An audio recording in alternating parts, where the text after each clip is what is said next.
जड़े व्यक्ति हठात दृष्टिशक्ति हराइले व्यक्तिगत तथा सामाजिक जीवन में चलचंचल थिबा एई व्यक्ति को अनेक दिन पर्यंत कई देखा पाइले नहीं।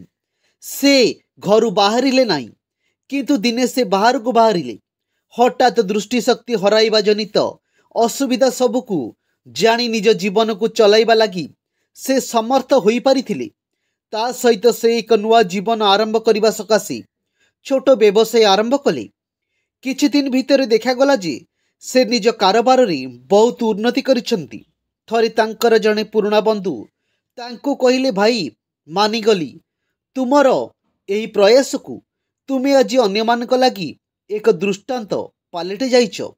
दृष्टिहीन व्यक्ति जनक कहिले, मु सतरे किछि होई पारि नथांती जदि भाग्य को जणे सुपुरुषंक उपदेश सुनिबार सौभाग्य पाई न थांती। दृष्टिशक्ति हराइबा परे मु विषादग्रस्त होई पड़िथिबा बेले मोर जणे संपर्कीय मते नेई गले तांका गुरुंक पाखकू। गुरु मते कहिले, पृथ्वी रे कोटि कोटि लोकंक दृष्टिशक्ति अछि, किंतु सेमाने किछि अलगा करि पारिछंती कि? तेणु देखिबार क्षमता विशेष गुरुत्वपूर्ण नुहे। गुरुत्वपूर्ण हेउछि स्वप्न देखिबार क्षमता।